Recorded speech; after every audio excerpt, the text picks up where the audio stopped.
este tema de la indemnización o reparación de daños y perjuicios, habíamos aclarado que en primer lugar existe un nuevo derecho que está reconocido desde la Constitución Política del Estado, en el artículo 113 de la Constitución Política del Estado, está reconocido este nuevo derecho, que es el derecho a la reparación o el derecho a la indemnización.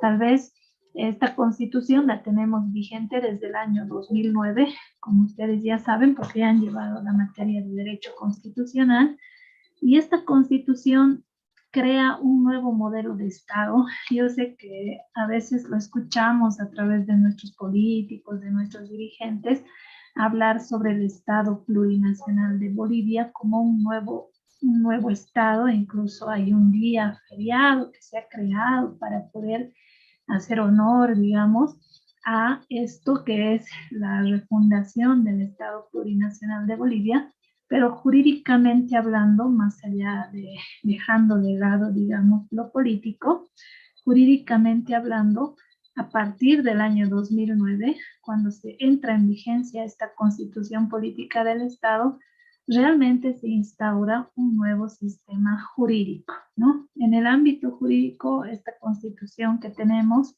realmente es una Constitución de avanzada. Lo que falta es modificar nuestras leyes, entre ellas el Código Civil, para adecuar, lógicamente, a la Constitución Política del Estado, ¿no? Porque desde el Código Civil, la indemnización de daños y perjuicios, pues no se la percibe como un derecho, ¿no? El Código Civil no nos habla de un derecho a reclamar o a ser indemnizado por daños y perjuicios, pero la Constitución sí. El artículo 113, párrafo 1 dice: la vulneración de los derechos reconocidos, o de los derechos, perdón, concede a las víctimas el derecho a la indemnización, reparación y resarcimiento de daños y perjuicios en forma oportuna, ¿no? Fíjense que no solamente está la Constitución reconociéndonos a cualquiera de nosotros el derecho a pedir un resarcimiento, siempre y cuando exista una vulneración a nuestros derechos, sino que además está agregando que esta reparación tiene que ser hecha de forma oportuna, ¿no?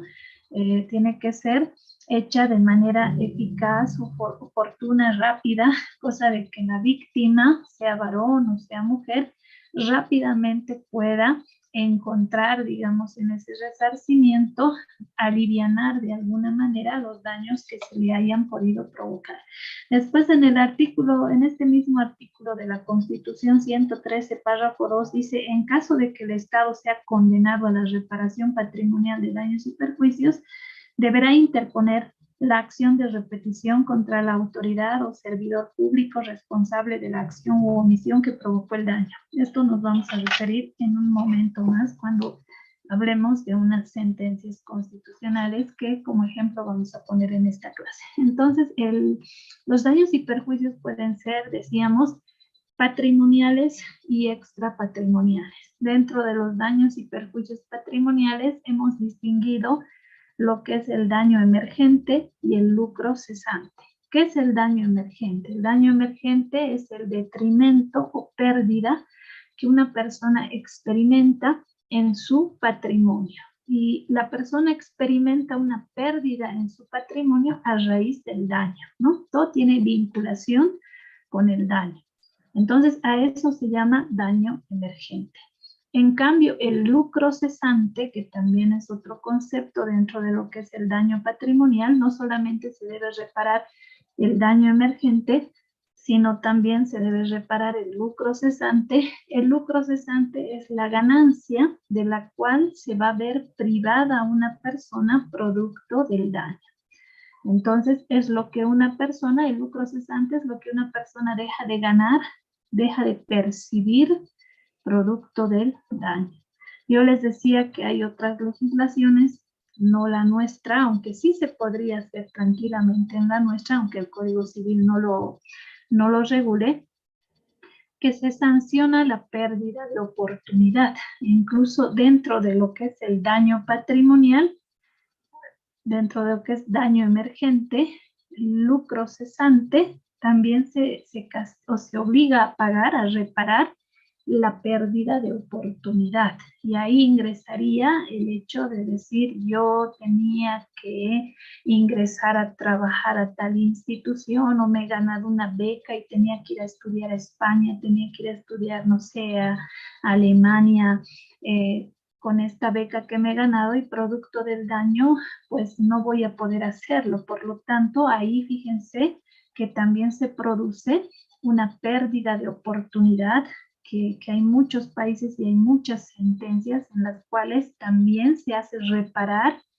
esta pérdida de oportunidad porque forma parte del daño, forma parte del daño patrimonial. En este caso, esta pérdida de oportunidad que también en la doctrina se le conoce como pérdida de chance o pérdida de oportunidad.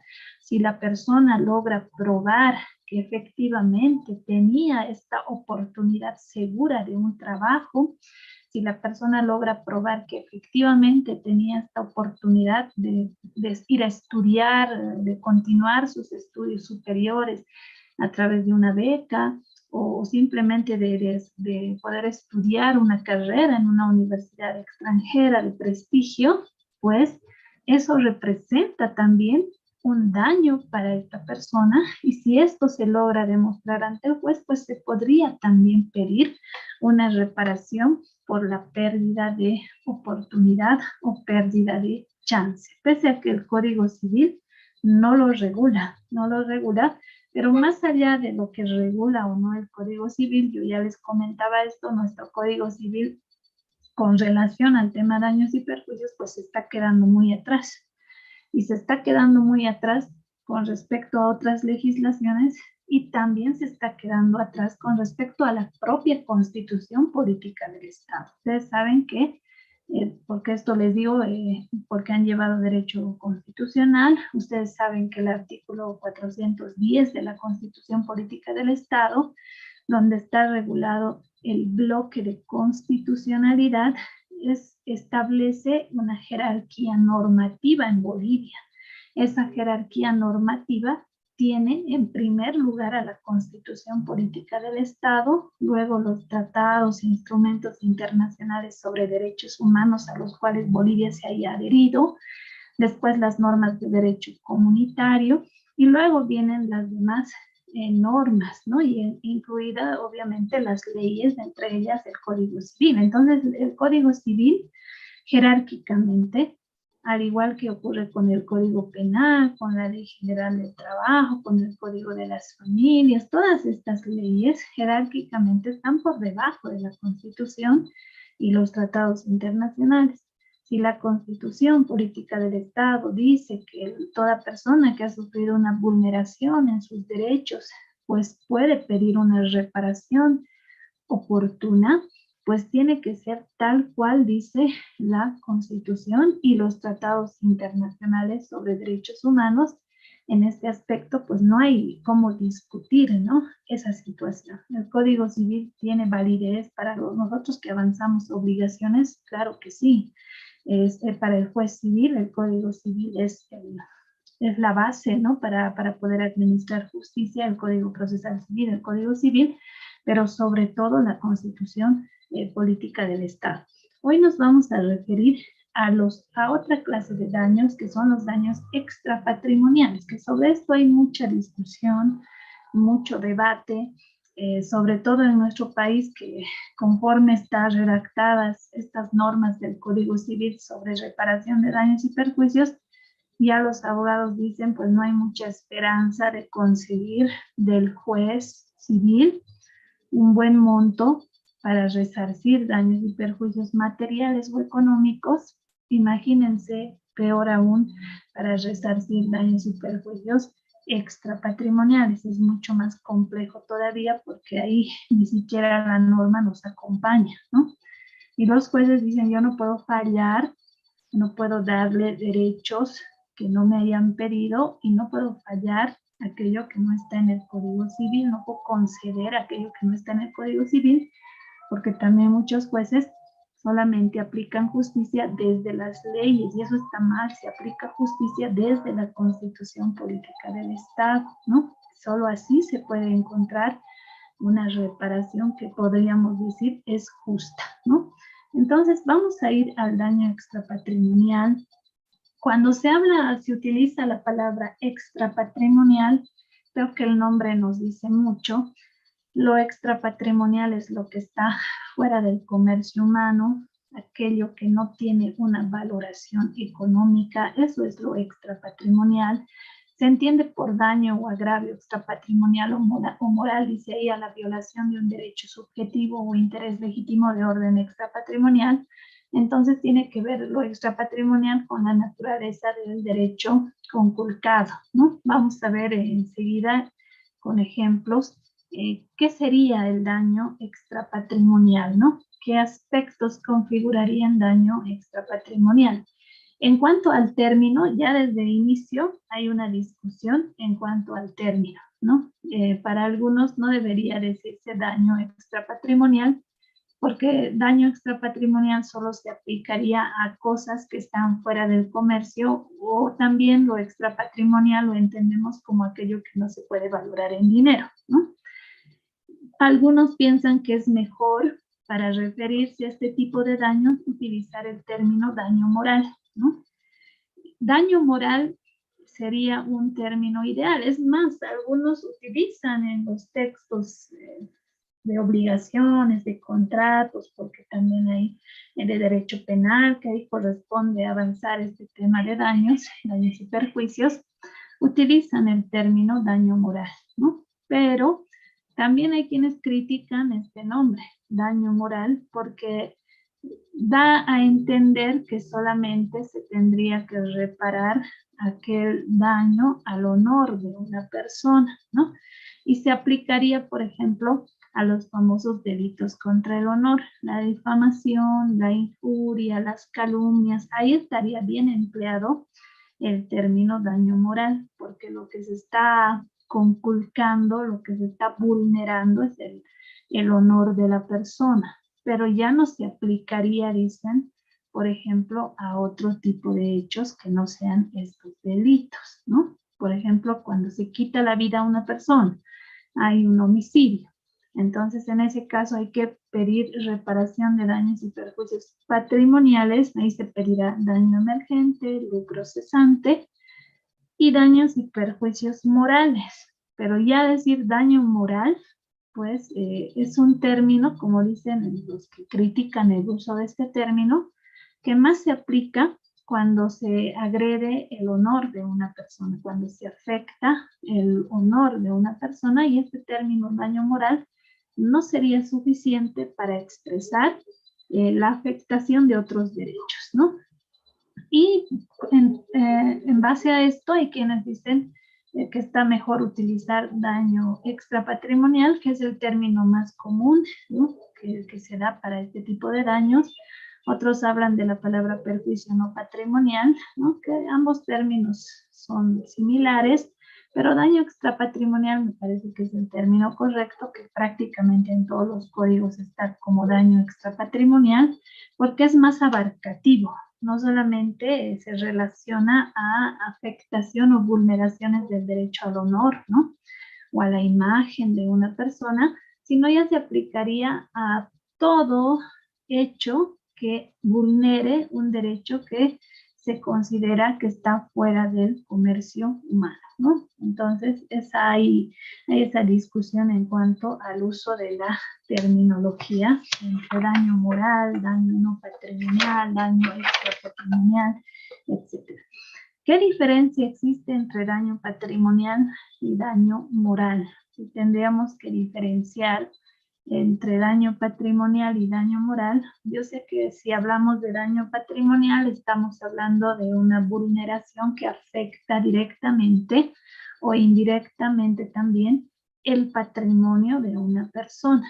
¿No es cierto? Que hace rato decíamos dentro del daño patrimonial se toma en cuenta el daño emergente, que es la disminución del patrimonio de una persona, la disminución del valor del patrimonio de una persona que se produce a raíz del daño. Y el lucro cesante es lo que la persona deja de ganar producto del daño. Incluso ahí, como les decía, hay legislaciones donde se contempla la posibilidad de resarcir la pérdida de chance o pérdida de oportunidad. Todo esto dentro del daño patrimonial. Entonces, pareciera que el daño patrimonial se produce a raíz de un hecho que provoca que el patrimonio de una persona se vea disminuido, se vea mermado, se vea afectado, ya sea directa o indirectamente, ¿no? Entonces, ¿cómo se va a compensar esta pérdida económica? Porque aquí hay una pérdida económica en el daño patrimonial, hay una pérdida económica. ¿Cómo se compensa una pérdida económica? Se compensa con dinero, ¿no? ¿De qué manera más se puede compensar el hecho de que una persona haya perdido dinero, ¿no? De que una persona haya visto mermado su patrimonio? ¿De qué manera se puede compensar eso si no es a través de dinero o a través de otros bienes que de alguna manera van a venir a restaurar lo que la persona ha perdido o lo que ha dejado de ganar esa persona? Entonces, fíjense qué importante es el dinero para poder de alguna manera restaurar lo que la víctima del daño ha perdido o lo que ha dejado de percibir o ganar. Hay quienes dicen, yo gano por día tantos, yo trabajo en tal cosa y tal es mi ingreso, ¿no? Esto es lo que yo gano por día. Hay gente que sabe cuánto es su ingreso por día. Hay personas que dicen, yo no sé, más o menos tengo un aproximado de cuánto es mi ingreso diario, digamos, pero no es seguro. Porque, por ejemplo, alguien que se dedica al comercio informal, digamos, sabe cuánto es lo que habitualmente puede llegar a ganar, pero también hay días buenos en el comercio y hay días malos, hay días en que no ganas nada, solamente empiezas incluso ya a levantar dinero de tu mismo capital para poder alimentarte. Entonces el ingreso no es pues un ingreso fijo, ¿no? No es un ingreso fijo, pero cuando se habla de daño patrimonial, nos referimos a que el patrimonio de la víctima se va a ver mermado, se va a ver afectado, ya sea de forma directa a raíz del daño o de forma indirecta, porque también puede ser que esa persona deje de percibir ganancias y ya no pueda seguir dedicándose por un tiempo a la actividad a la cual se dedicaba. Eso le va a reportar pérdidas de lo que habitualmente ganaba. A eso llamamos lucro cesante. Hay dinero que no va a ingresar a su patrimonio. Por lo tanto, en el daño patrimonial, el dinero u otros bienes que se valoran en dinero, sobre todo dinero, ¿no? Es muy importante porque eso va a permitir, el dinero va a permitir restaurar, ¿no? Devolverle a la persona de alguna manera lo que ha perdido o lo que ha dejado de ganar, ¿no? Eso es lo que va a hacer. Entonces el dinero es importante en el daño patrimonial. En cambio, el daño no patrimonial o extrapatrimonial produce también en la persona, digamos, algún tipo de pérdida, pero esta pérdida será compensable con dinero, ¿no? Ahí es donde tal vez estaría la diferencia entre daño patrimonial y daño moral, ¿no? En el daño patrimonial, el dinero u otros bienes que se valoran en dinero son suficientes, digamos, de alguna manera, para poder a la persona, a la víctima del daño, restaurar, devolver un poco de lo que ha perdido o devolver lo que ha perdido la persona. En cambio, cuando hablamos de daño extrapatrimonial, la persona también ve una reducción, ¿no? Una merma, pero ya no en su patrimonio, ¿no? Ya no en su patrimonio. Sobre todo, el daño extrapatrimonial, cuando ustedes, por ejemplo, y aquí sí me interesaría mucho que ustedes me den su opinión, cuando se habla de daño extrapatrimonial, ¿ustedes a qué lo asocian? Por ejemplo, ¿qué sería daño extrapatrimonial? ¿Cuáles serían ejemplos de daño extrapatrimonial? Por ejemplo, ¿cuáles serían? A ver, ¿qué creen ustedes? Que representa el daño extrapatrimonial.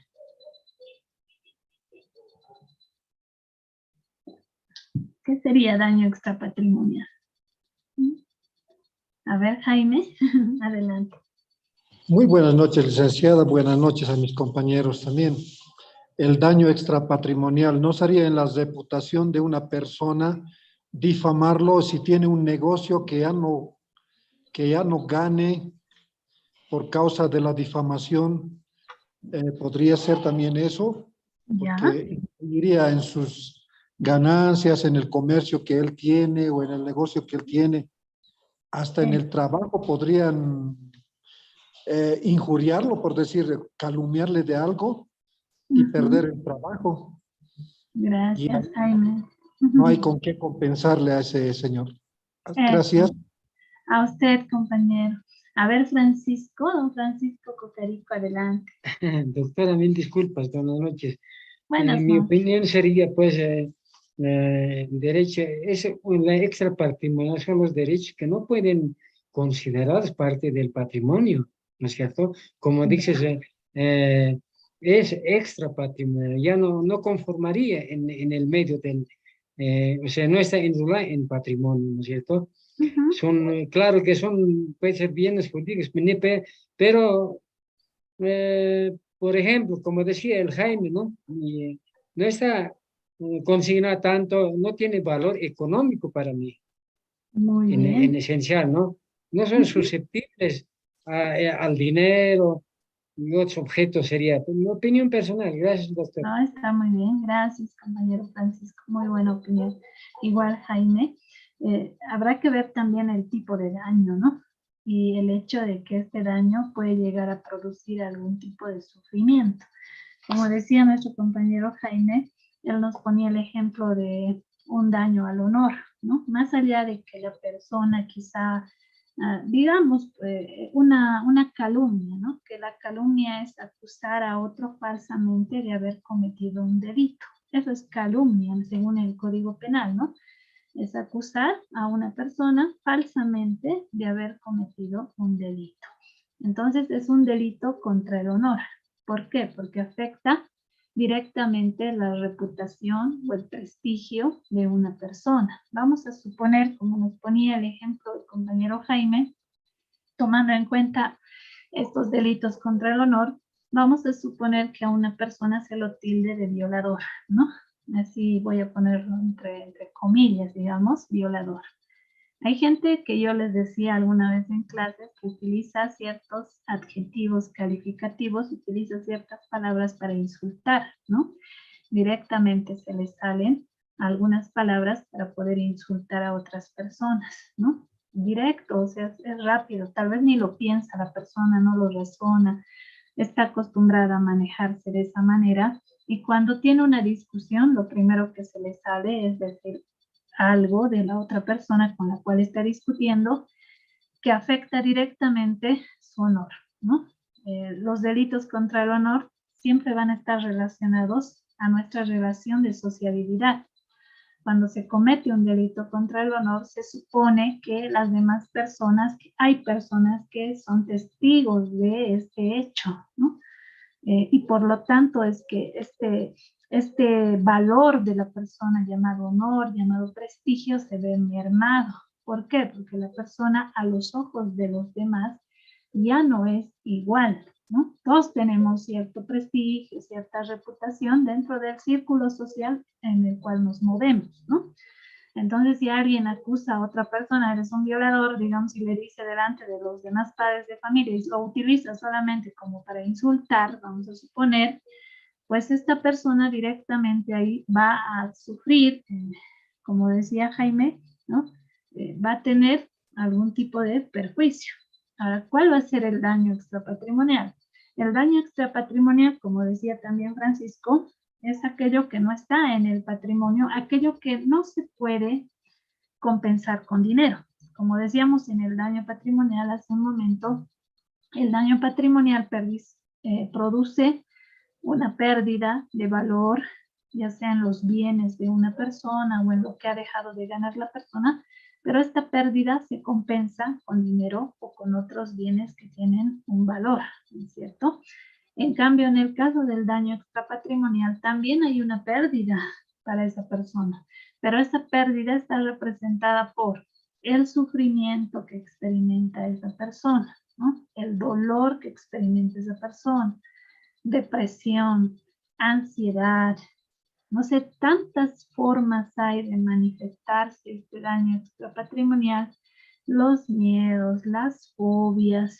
Hay gente que a la cual le han asaltado, por ejemplo, y que ya no puede volver a pasar por el lugar donde le ha ocurrido esto, ¿no? Esa fobia, ese miedo que la persona agarra incluso a salir a la calle en algunos casos cuando su situación ha sido tan grave y además todos reaccionamos de forma distinta. Nosotros no somos parámetro para la sociedad, ¿no es cierto? Cada uno es diferente. A veces pensamos, si me asaltan un día, yo haría esto, yo reaccionaría de esta manera, o quizá yo me defendería. Y cuando te pasa, te sometes, no haces nada, a veces hasta te desmayas, ni te acuerdas, te habían recogido directamente, ya apareces en un centro de salud, no sé, y no has hecho nada. Y eso no es tu culpa, o sea, no es culpa de nadie, es culpa de la persona que agrede los derechos de otro, ¿no? Entonces no podemos juzgar cómo reacciona la víctima, decir, por ejemplo, ay, sí, le ha dicho violador, pero ya, pues le ha insultado y listo, uno lo supera, no pasa nada, ¿cómo se va a sentir mal? ¿Cómo va a llorar por esto? O le ha dicho tal cosa y se pone a llorar, o bien débil es esa persona. Escuchamos también juzgar hacia la víctima y no podemos juzgarle porque al final es lo que la persona siente y nosotros no podemos ponernos en sus zapatos, ¿no? Cada persona es distinta, le afectan las cosas de una manera diferente, por eso uno tiene que ser muy cuidadoso al utilizar el lenguaje siempre.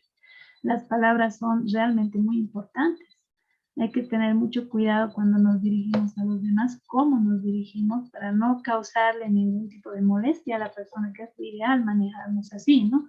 Entonces ahí el daño no patrimonial o moral, como otros dicen, también produce una pérdida en la persona, pero no es una pérdida económica, es una pérdida que tiene que ver con el sufrimiento, que tiene que ver con el dolor emocional que tiene esa persona, que eso no se va a compensar con dinero.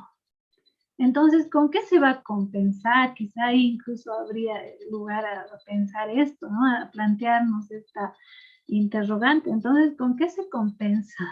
Si cuando se provoca un daño, puede haber daño patrimonial y esto se compensa con dinero, y también puede haber daño extrapatrimonial. Pero si el daño extrapatrimonial no es compensable con dinero, entonces ¿con qué se compensa el daño extrapatrimonial? El hecho de que no sea compensable con dinero significa que no haya que reparar daños extrapatrimoniales. No. La idea es que se puedan reparar integralmente todos los daños, que se pueda reparar el daño patrimonial y que también se pueda reparar el daño extrapatrimonial.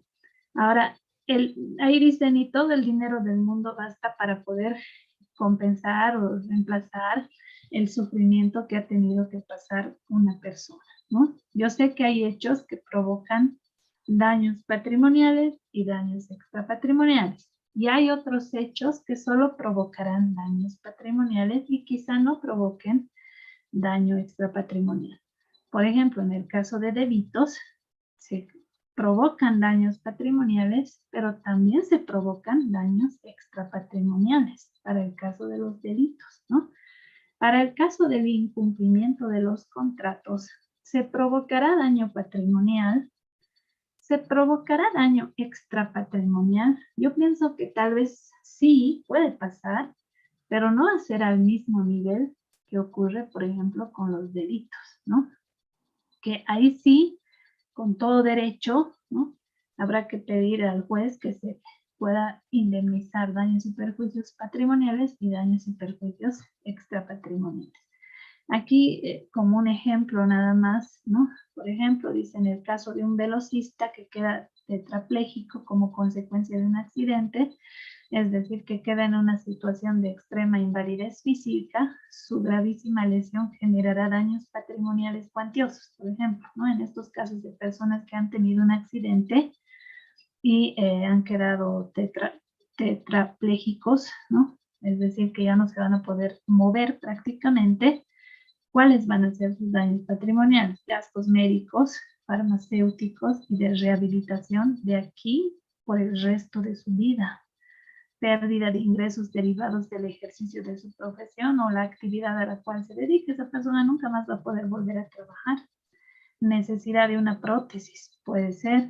Atención médica permanente, puede ser, ¿no? Ayuda doméstica, lo que antes quizá la persona podía hacer sola, a raíz de que ya no se va a poder mover, pues no lo va a poder hacer. Va a necesitar una ayuda a tiempo completo y de forma permanente. Además, adaptar su vivienda a las necesidades que ahora tiene la persona. Van a tener que hacerse algunos cambios, incluso en la vivienda, porque la persona, incluso en silla de ruedas, y cuando esté en silla de ruedas, para moverse. Ni siquiera la misma sociedad, la ciudad, digamos, en la cual nos movemos, como verán ustedes, está adaptada para las necesidades de personas que sufren algún grado de discapacidad. Hay lugares donde sí, la mayoría de los lugares no. Y eso provoca, obviamente, que estas personas tengan que ser excluidas directamente o se sientan excluidas. No voy a salir porque, pese a que estoy en una silla de ruedas y me puedo todavía de alguna manera mover, ¿cómo me muevo? Por las calles que ni siquiera están adaptadas a eso. Ni tu misma vivienda va a tener que ser adaptada a tus nuevas necesidades. Y aparte de estos daños patrimoniales, en este ejemplo nada más que estamos poniendo, nos pondremos a pensar en el daño extrapatrimonial. Esta persona que ya no se va a poder mover, que va a tener que necesitar ayuda o atención médica permanente, va a tener que necesitar una persona que le ayude a ir al baño, ¿no? Desde lo más simple, desde comer hasta lo más complejo que uno pueda hacer, vestirse, asearse, va a tener que, ya no va a poder seguir trabajando. Si por un momento nos metemos en la mente de esa persona, qué difícil debe ser. Qué difícil debe ser para esa persona continuar con su vida. ¿Por qué? Porque su vida ha cambiado. Entonces, imagínense en su psiquis de esa persona, psicológicamente esa persona, más allá de estos gastos que va a tener que hacer, que va a ser de aquí hasta el día que se muera la persona, más allá de estos gastos que son daños patrimoniales, y también aquí incluye, ¿no? Daño emergente, lucro cesante, el daño extrapatrimonial también va a estar presente, ¿no? Y pónganse a pensar, esta persona ya no va a poder volver a trabajar ni va a poder hacer nada por sí mismo, entonces va a empezar quizá a entrar en un estado depresivo, va a sufrir episodios de depresión, ideas o pensamientos suicidas. Eso es el daño extrapatrimonial, ¿no? Eso que tiene que ver ya con su sufrimiento emocional, con el dolor que le provoca esta nueva situación, con quizá ni siquiera poder creer que esto le haya pasado. Imagínense, hay personas que en un accidente de tránsito tranquilamente pueden quedar de esta manera. Su vida cambia, ¿no? Cambia totalmente la vida de esta persona y más allá de lo patrimonial, también va a cambiar, va a existir, perdón, daños extrapatrimoniales que la persona va a experimentar y que también van a tener que ser reparados, ¿no? Van a tener necesariamente que ser reparados. Entonces ahí cambia la situación de un día para otro de la persona y lógicamente que esto también se tiene que contemplar al momento de establecer el quantum de los daños y perjuicios. Ahí tienen una definición de lo que es el daño extrapatrimonial o daño moral, como también se le llama. Yo le he puesto esta definición que está en el Código Civil Italiano de 1942, que dice: el daño moral se define por su naturaleza extrapatrimonial, entendiendo por tal la ofensa o agresión a los derechos no patrimoniales que merecen una reparación fundados en el derecho de equidad. Ahora, ¿quién tiene? Ahí tienen una palabra, estos términos, que no sé si los reconozcan, yo creo que sí, que dice legitimación activa. ¿A qué se refiere la legitimación activa? Se refiere a quién tiene derecho a demandar la reparación de daños y perjuicios patrimoniales y morales, ¿no? Obviamente que esta acción está dada para el damnificado directo, ¿no? Para aquella persona que haya sido afectada directamente por el daño.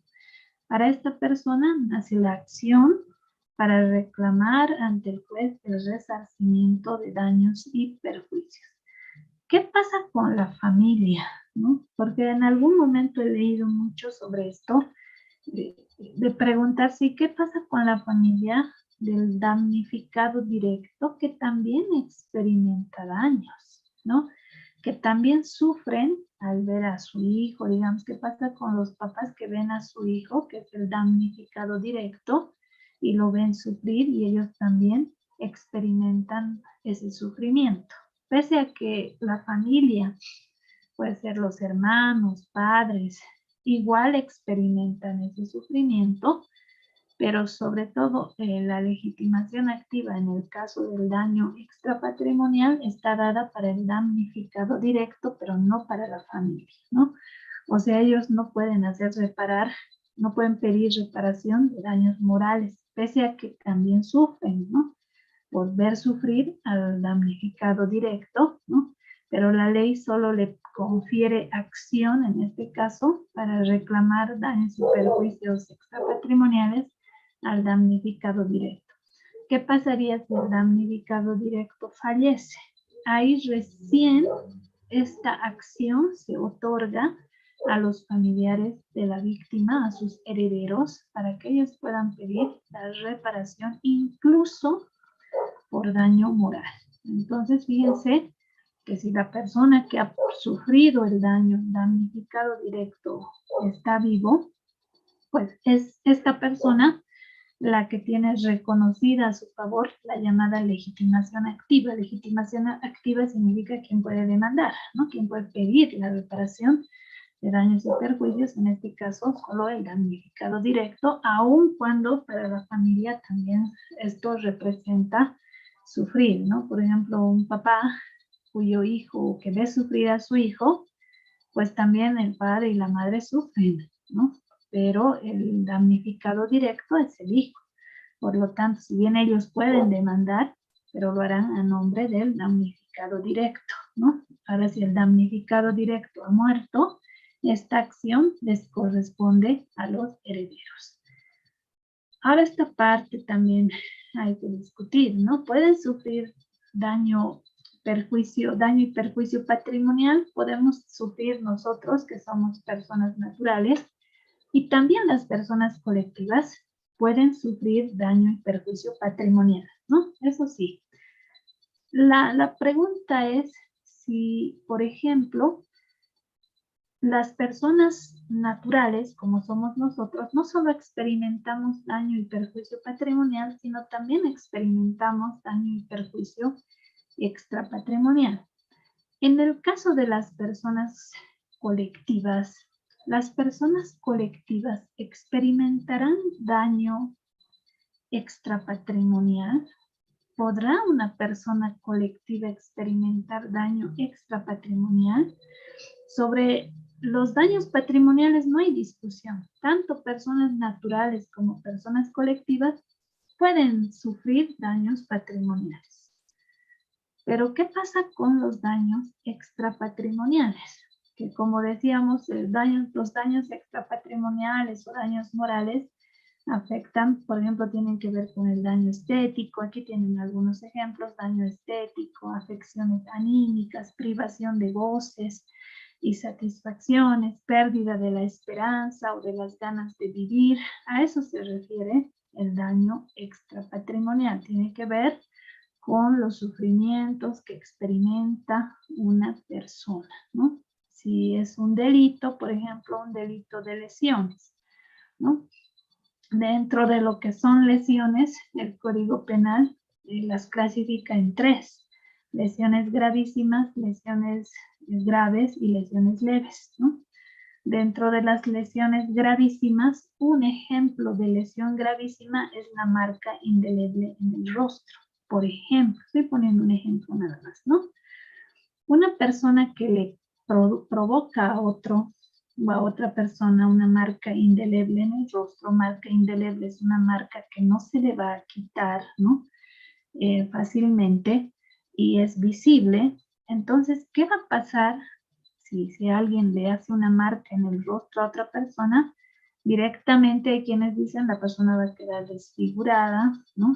En ese caso, no solo va a haber este delito, no solo va a provocar daño patrimonial, sino también va a provocar un daño estético. Por lo tanto, ahí va a haber un daño extrapatrimonial. ¿Por qué?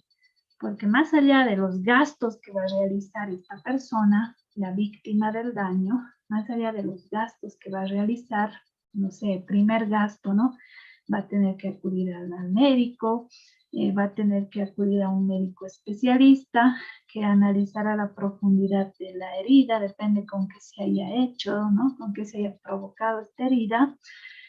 Más allá de eso, incluso varias cirugías para tratar de hacer desaparecer la marca, ¿no? Porque el Código Penal, ¿no?, considerará que es una lesión gravísima o considerará como lesión gravísima, ¿no?, la marca indeleble en el rostro. ¿Por qué no dice la marca indeleble, digamos, en el brazo? ¿Por qué la marca indeleble en el rostro? Solamente les planteo esta pregunta, ¿no? Y que me la contesten desde su lógica, ¿no? Necesito que se conozca a detalle la ley penal, ¿no? ¿Por qué lesión gravísima será una marca indeleble en el rostro, por ejemplo, y no una marca en el brazo? ¿Por qué en el rostro? ¿Por qué la ley habrá establecido que esa es una lesión gravísima, ¿no? ¿Por qué no en otra parte del cuerpo? ¿Qué tiene de malo llevar una marca en el rostro? A ver, ¿quién me puede decir?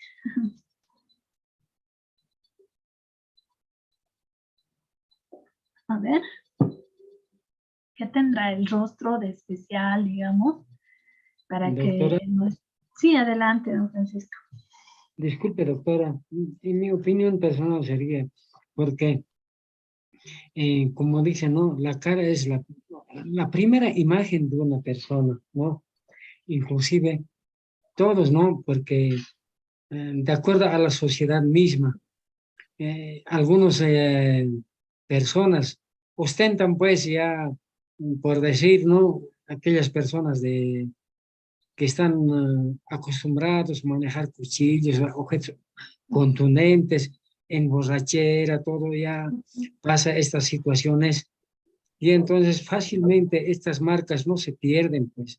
Y entonces a la sociedad, ¿cómo ve? La sociedad, mejor decir, con mala imagen, que estas personas son de mal vivir, puede decir que son delincuentes, todo tipo de adjetivos pueden proliferar, ¿no? Es la sociedad, ¿no es cierto? Entonces, la cara, la imagen es pues la primera, como un espejo, doctora, ¿no es cierto? Y entonces, eso es lo que vemos, la sociedad ve, y entonces ya tiene marca indeleble, entonces, psíquicamente, va a decir, pues, no, algunas personas, digamos, a unas oficinas pasan, no, no, debe ser delincuente, ¿no? Discúlpeme, doctora, ¿no? Entonces, No, es... cada cual va su pensamiento superficial que va a obtener. Muchas gracias. No, a usted, muy buena reflexión la que hace, perfecta, perfecta. Ustedes tienen mucha inteligencia. Es muy interesante lo que ha dicho nuestro compañero y es tal cual.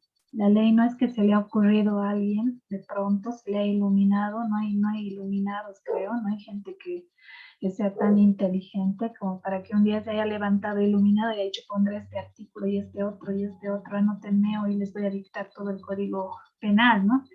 Son normas que tienen, cada artículo tiene un trasfondo, tiene una doctrina, tiene un porqué, ¿no?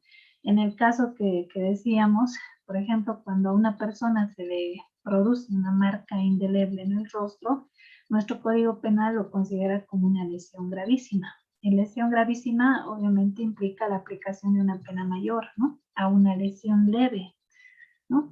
Y justamente este es un ejemplo de lesión gravísima, ¿no? Que es la lesión, son daños a la integridad corporal de una persona, ese es el delito de lesiones. Y justamente, ¿por qué nuestro legislador habrá establecido que un caso de lesión gravísima es cuando se provoca una marca indeleble en el rostro? Y es lo que decía muy bien nuestro compañero Francisco. Nosotros nos movemos en una sociedad donde, como dicen todos, ¿no? La carta de presentación es nuestro rostro. Y más allá de nuestro rostro, el hecho de que estemos libres de cualquier marca. ¿Por qué? Porque hay un estigma, ¿no? Sobre que las personas que tienen cortaduras en el rostro están en un mundo de la delincuencia, ¿no? Y ya desde ahí, tener una marca en el rostro, ¿no? Implica el hecho de a veces ser discriminado, ¿no? A todo nivel. Está muy bien lo que dice nuestro compañero, porque es tal cual. La mirada de la sociedad va a cambiar y la persona no solamente va a experimentar la víctima un daño patrimonial, ¿no? No solamente va a gastar en médicos, tal vez en una y otra cirugía para tratar de hacer perder esa marca, que más bien ahora, ¿no? Los cirujanos plásticos reconstruyen, ¿no? No solamente lo que es la cirugía plástica, sirve para lo estético, ¿no? Me voy a afinar la nariz, o me voy a hacer tales cambios. Los que tienen dinero obviamente pueden recurrir y está muy bien eso, que tenga ese fin, pero el otro, lo reconstructivo, el hecho de que, por ejemplo, se pueda llegar a solucionar de alguna manera el hecho de que estas personas tengan una marca en el rostro y hasta se puede hacer llegar a perder esa marca a través de varias cirugías, eso es daño patrimonial porque representa gastos para la persona. La persona va a gastar para hacer perder esa marca. ¿Por qué? Porque llevar una marca en el rostro en una sociedad en la cual nos movemos nosotros representa muchas cosas. Está asociada, como decía Francisco, está asociada a la delincuencia, representa la mirada de la sociedad sobre vos. Yo creo que la propia persona al mirarse en el espejo, que todos los días cuando tenemos que salir a trabajar nos vemos en el espejo, ¿no? Pero esta persona, ¿cómo se va a volver a ver? ¿No? Va a ser distinta la mirada que va a tener sobre sí mismo. No estoy hablando ni siquiera de la mirada de los demás. La persona en su psiquis, en su mente, va a empezar a pensar cómo me van a tratar los otros. Y ahora, ¿cómo hago para taparme esto? ¿Qué hago? ¿No? Ahora, como quiera, con los barbijos, un poquito, la gente ya no se ve mucho del rostro, ya no se ve, ¿no? Pero no puedes usar eternamente barbijo, ¿no? Entonces, este daño estético o este daño en el rostro va a representar muchas afecciones para la persona. Seguro que esa persona se va a poner a llorar, seguro que esa persona va a entrar en un proceso de ansiedad, va a estar pendiente de cómo le miren los demás, seguro va a intentar cubrirse de alguna manera, todo el tiempo va a estar pensando en eso, ¿no? Va a estar pensando en cómo se ve, cómo le están viendo los otros, y hasta le puede afectar al nivel laboral, como decía el compañero Francisco, hasta cuando le tengan que atender en alguna institución, lo primero que le van a ver, porque ahora incluso hasta cuando entras al banco para hacer cualquier trámite, saques el barbijo, ¿no? Te sacas el barbijo y la persona va a estar sufriendo eso. Va a tener que estar todo el tiempo pendiente de cómo se ve, ¿no? De cómo se ve. Y esto no solamente tiene que ver con lo estético, porque no es que, ay, ahora ya me veo bien fea o me veo, no sé qué parezco, ¿no? No se trata solo de lo estético, se trata de esa mirada social, de esos estereotipos que tenemos, de que la persona que tiene una marca en el rostro, pues está en el mundo de la delincuencia, es delincuente directamente.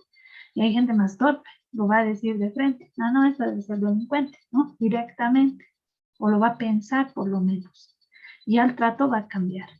Entonces, una persona natural, una persona física, obviamente puede experimentar daño patrimonial y en este caso va a experimentar daño moral. o daño extrapatrimonial. En el caso de las personas colectivas o jurídicas, pueden ser víctimas de daño moral, porque una persona colectiva evidentemente puede sufrir daño patrimonial, ¿cómo no? Pero daño moral podrá. Y sobre esto hay 3 teorías. Yo lo voy a explicar de forma breve porque es un tema muy largo este. Y si no, vamos a estar todo el tiempo en este tema, ¿no? Hay 3 teorías o 3 tesis con respecto a que si las personas colectivas o jurídicas pueden sufrir daños morales o extrapatrimoniales, ¿no? La primera tesis dice que no, que las personas colectivas no experimentan daño moral. ¿Por qué? Porque no experimentan sentimientos, o sea, no tienen sentimientos, ellos no sufren, son instituciones, ¿no? Son, como decía Savigny, son ficciones nada más. El Estado es una ficción, el municipio es una ficción, ¿no? La gobernación es una ficción, son personas colectivas. Pero cuando se atacan las instalaciones de la alcaldía y se provocan daños, eso es daño patrimonial, pero ¿podrá experimentar la alcaldía sufrimiento, dolor a raíz de ese hecho? No. La primera tesis dice las personas colectivas no experimentan daño moral porque el daño moral o extrapatrimonial representa sufrimiento de la persona y ellos no sufren, por lo tanto no pueden pedir más que reparación de daño patrimonial, pero no así de daño moral. La segunda teoría dice que las personas colectivas pueden llegar a sufrir daño moral siempre y cuando alguien agreda la reputación de una persona colectiva, porque una persona colectiva tiene cierta reputación o cierto prestigio. Entonces, si alguna persona daña la reputación o prestigio de una persona colectiva, pues solamente se podría pedir reparación de daño extrapatrimonial cuando este hecho haya afectado la reputación o el prestigio. Entonces, la persona colectiva, si demuestra a través, obviamente, de sus representantes, si demuestra que, por ejemplo, la clientela ha bajado porque hay una campaña de desprestigio, ¿no?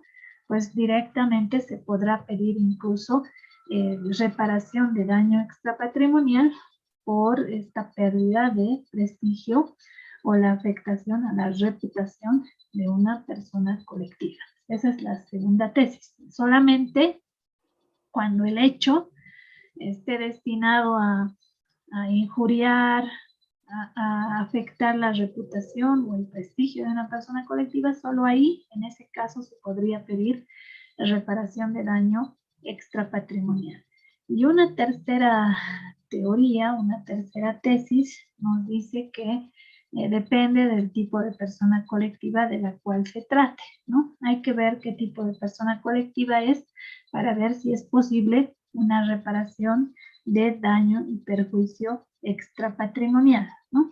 Por ejemplo, si se produce algún tipo de desprestigio hacia la Cruz Roja es una persona colectiva, pero que no tiene fines de lucro. Entonces, si alguien, no sé, lanza alguna aseveración sobre la Cruz Roja y daña su prestigio, fíjense que la segunda y la tercera tesis son muy parecidas porque dicen que las personas colectivas podrían tener derecho a pedir reparación de daño extrapatrimonial o moral siempre y cuando se vea afectado la reputación, el prestigio de esa persona colectiva. La diferencia es que en la segunda tesis dice, si se afecta el prestigio o la reputación de una persona colectiva, pues tiene derecho a pedir reparación de daño extrapatrimonial. Y la tercera tesis dice, depende del tipo de persona colectiva. Si es una persona colectiva sin fines de lucro y se afecta su reputación, pues tiene derecho a pedir reparación de daño extrapatrimonial. En cambio, si es una persona colectiva con fines de lucro, que busca fines de lucro, pues solamente se puede afectar el patrimonio y puede pedir reparación patrimonial, más no reparación extrapatrimonial. Estas posturas existen con relación a la reparación de daños y perjuicios extrapatrimoniales en el caso de las personas colectivas. Ahora también aquí incluso podríamos preguntarnos, ¿no? Cuando a una persona se le vulneran sus derechos, eso dice el artículo 113 de la Constitución Política del Estado, pues tiene derecho a pedir un resarcimiento de daños y perjuicios en forma oportuna, ¿no?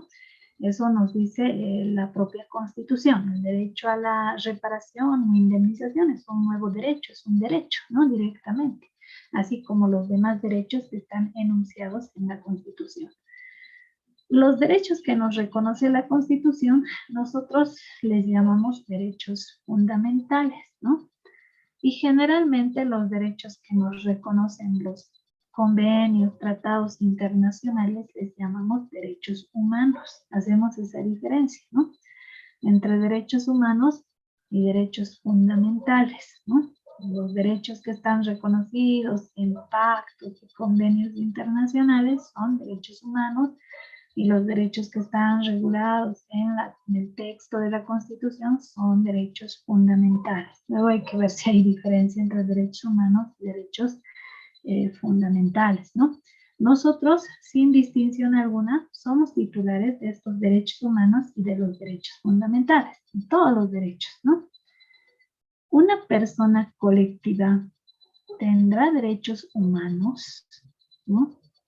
O sea, ¿existen estos derechos humanos? ¿Las personas colectivas tienen derechos humanos?